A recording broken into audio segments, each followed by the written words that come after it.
It's great to see everyone returning to our channel and checking out the new video. This video is here to help you level up and improve your life. Enjoy the video and feel your power grow gradually over the course of your life.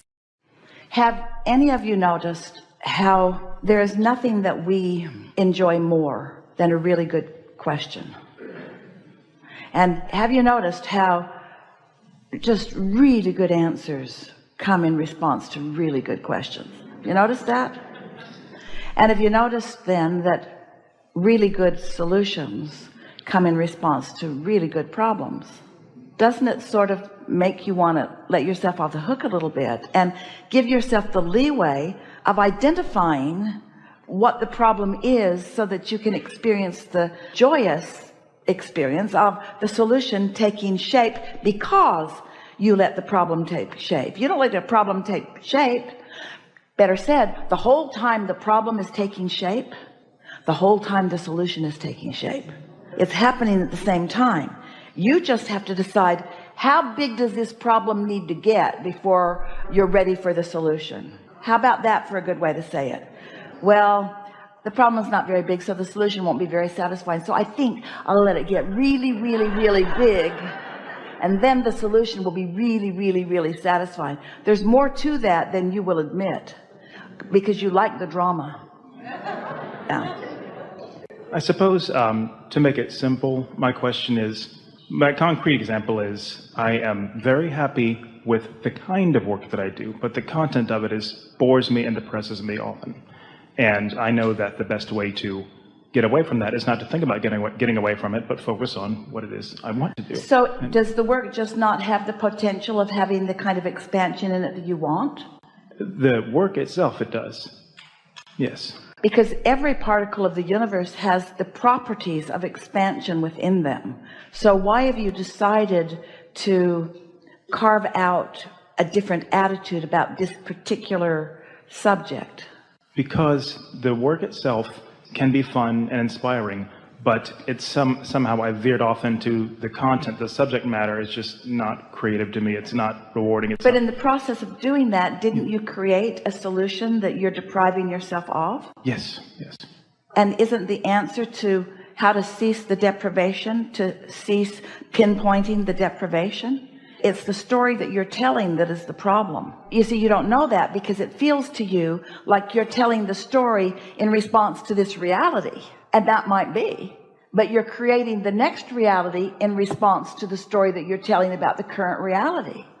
Couldn't you take satisfaction in the improved approach that you have? Has it ever surprised you that you could go so long before you figured out a substantially better way to do something when that better way was possible all along? Happens often. Do you think that you have some unique tricks or skills that you've discovered that you apply that others using the same program may not even know about?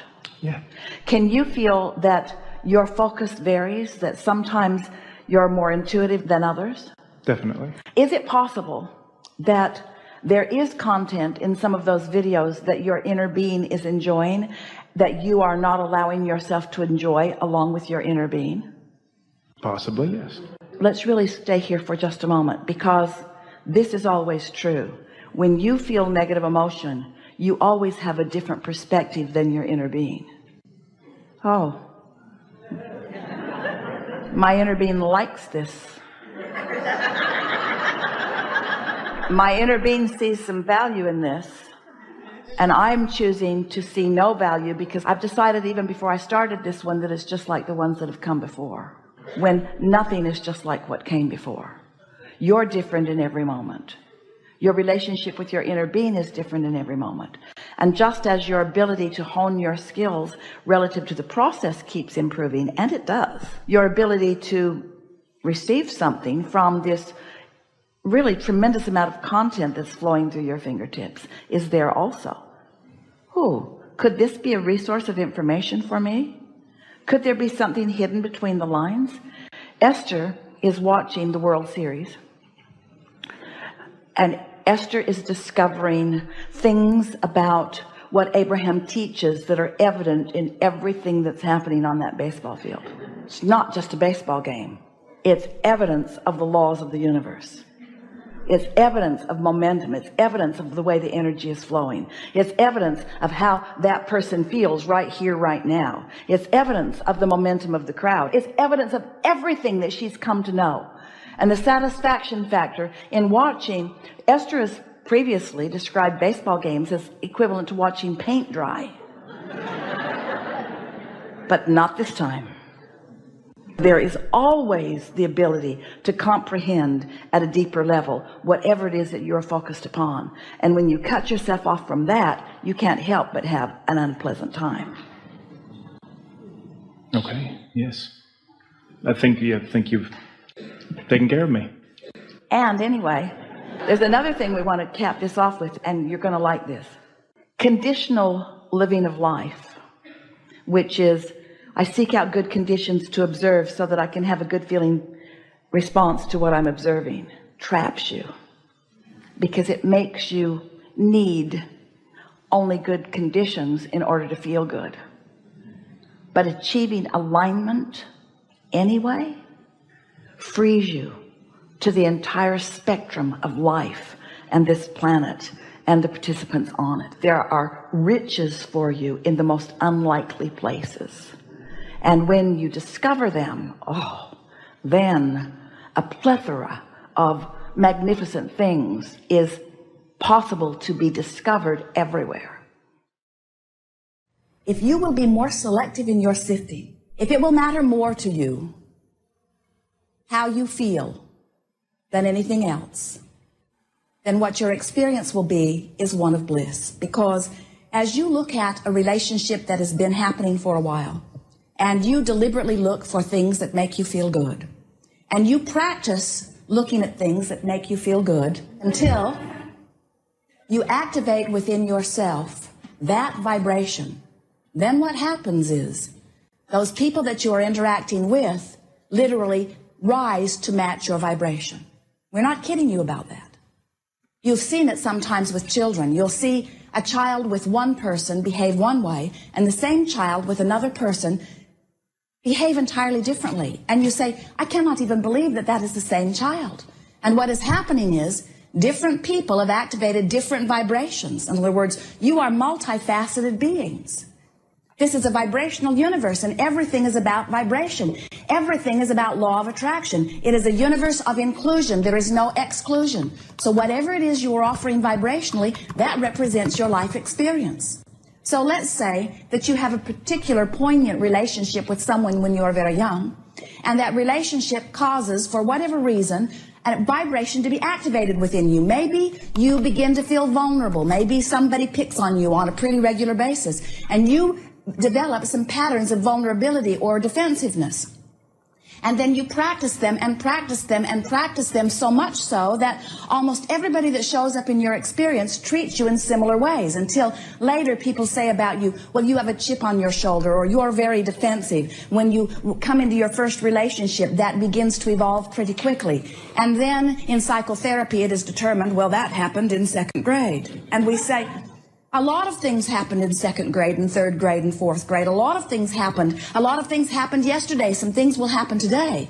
But now you are in the place that you understand about vibration. Now you are in the place that you understand that your emotions tell you about how you are feeling. And they tell you how much of who you really are you are allowing. So when you get this straight in your mind, that when you are allowing who you really are, you feel eager, you feel sure, you feel powerful, you feel adventurous, you feel healthy, you feel vital and alive, you feel well. You are source energy pouring through these physical bodies. And anything less than that is you pinching it off a little bit. Then it's pretty easy for you to begin to guide yourself into thoughts and words and actions that feel good while you're thinking them. Because as you are feeling good, then you are in the vibrational place of allowing who you really are to pour through you. It is so much fun to watch our physical friends coming back consciously and deliberately into their own power.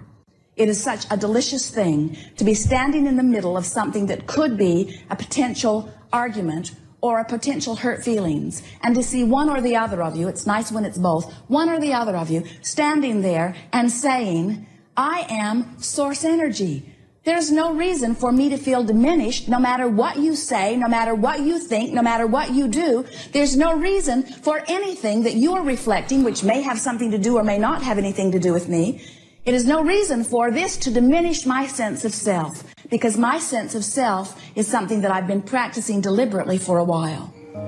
So what we really want you to begin to do as you are practicing the art of allowing, we want you to begin to practice feeling good no matter what. We want you to decide once and for all, somebody should do something about that. Oh yeah, I'm the only one that can. Take full credit and full responsibility for the way you feel, and watch how fast your life gets good on so many fronts, no matter who it is that you're interacting with. So many benefits come into the forefront right away, because the first thing that happens is when you no longer hold someone else responsible for the way you feel, they are free, and they immediately begin to feel better. There is nothing more delicious than to be interacting with someone who's mostly happy and who, even when they're not, doesn't hold you responsible. And there's nothing more awful to be interacting with someone who seems unhappy and thinks that it's your fault all the time. We would begin saying, nothing is more important than that I feel good. Time flies, and we've reached the end of today's video. We hope you had a wonderful time with us.